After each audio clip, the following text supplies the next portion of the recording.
ನಮಸ್ತೆ Karnataka, welcome back to Radha Ravi YouTube channel. ಇವತ್ತಿನ ವಿಡಿಯೋದಲ್ಲಿ ಸಿಂಪಲ್ಲಾಗಿ ಒಂದು ಚಿಕನ್ ಗ್ರೇವಿನ ಯಾವ ರೀತಿ ಮಾಡೋದು ಅನ್ನೋದನ್ನ ತಿಳಿಸ್ತೀನಿ. ನನ್ನ ಸ್ಟೈಲಲ್ಲಿ ಯಾವ ರೀತಿ ಮಾಡಿದ್ದೆ ಅನ್ನೋದನ್ನ. ಇದು ಚಪಾತಿ ಜೊತೆ, ಪೂರಿ ಜೊತೆ, ದೋಸೆ ಜೊತೆ ಅಥವಾ ರೈಸ್ ಜೊತೆ ಅಥವಾ ಕುಷ್ಕ ಜೊತೆ ತಿನ್ನೋದಕ್ಕೆ ತುಂಬಾ ಟೇಸ್ಟಿಯಾಗಿರುತ್ತೆ. ಸಿಂಪಲ್ಲಾಗಿ ಮಾಡ್ಕೋಬೋದು. ಹೇಗೆ ಮಾಡೋದು ಅನ್ನೋದನ್ನ ತಿಳಿಸ್ತೀನಿ. ವಿಡಿಯೋನ ಎಲ್ಲೂ ಸಹ ಸ್ಕಿಪ್ ಮಾಡದೆ ಪೂರ್ತಿಯಾಗಿ ನೋಡಿ.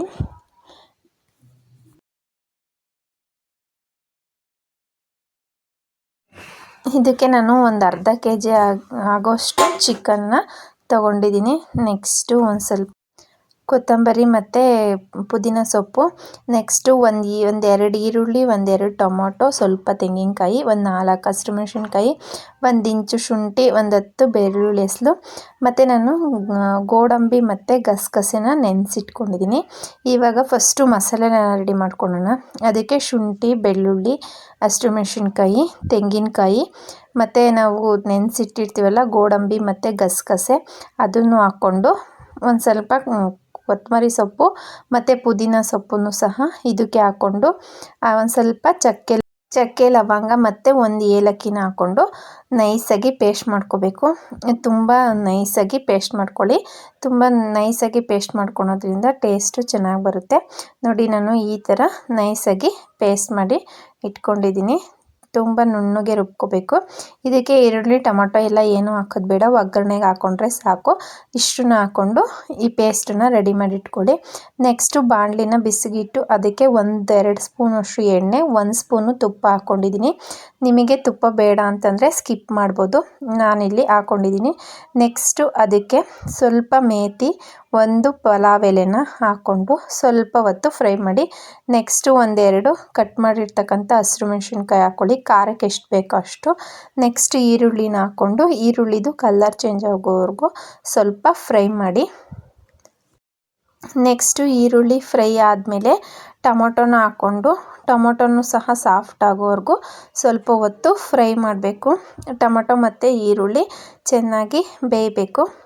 ನೆಕ್ಸ್ಟ್ ಇವಾಗ ಟೊಮೊಟೊ ಮತ್ತು ಈರುಳ್ಳಿ ಬೆಂದಾದಮೇಲೆ ನಾವು ಚಿಕನ್ ಏನು ತೊಳೆದಿಟ್ಕೊಂಡಿರ್ತೀವೋ ಒಂದು ಅರ್ಧ kg ಚಿಕನಷ್ಟು ಹಾಕ್ಕೋಬೇಕು.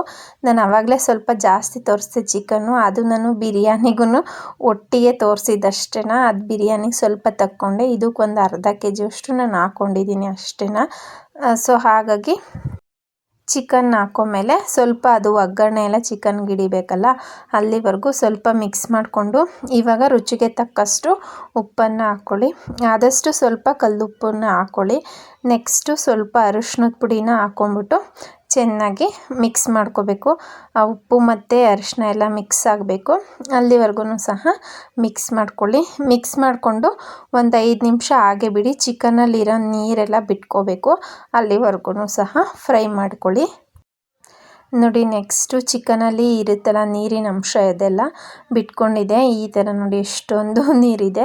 ನೆಕ್ಸ್ಟ್ ಇವಾಗ ರುಬ್ಬಿರ್ತಕ್ಕಂತಹ ಮಸಾಲೆ ಏನಿದೆ ಅದನ್ನು ಹಾಕ್ಕೊಂಡು ಅದ್ರದ್ದು ಹಸಿ ವಾಸನೆ ಎಲ್ಲ ಹೋಗೋವರೆಗೂ ಫ್ರೈ ಮಾಡ್ಕೋಬೇಕು.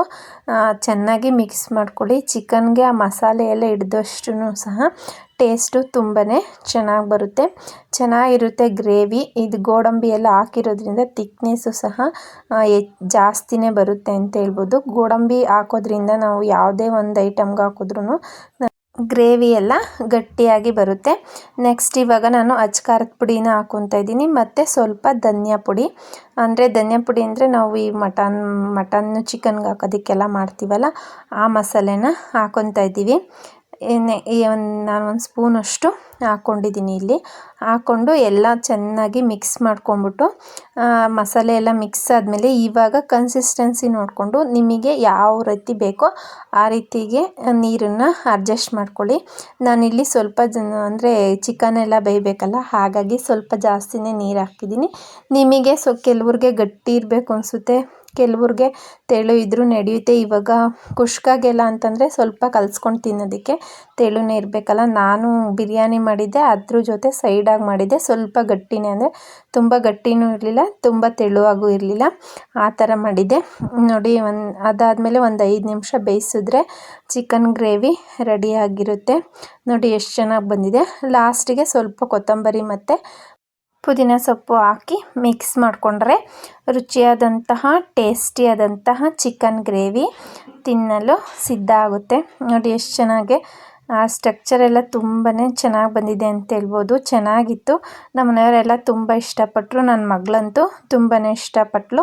ನೀವೊಂದ್ಸಲ ಟ್ರೈ ಮಾಡಿ ಹೇಗಿತ್ತು ಅನ್ನೋದನ್ನ ಕಮೆಂಟ್ ಮೂಲಕ ತಿಳಿಸಿ ಸಪೋರ್ಟ್ ಮಾಡಿ. Thank you friends. ಬಾಯ್.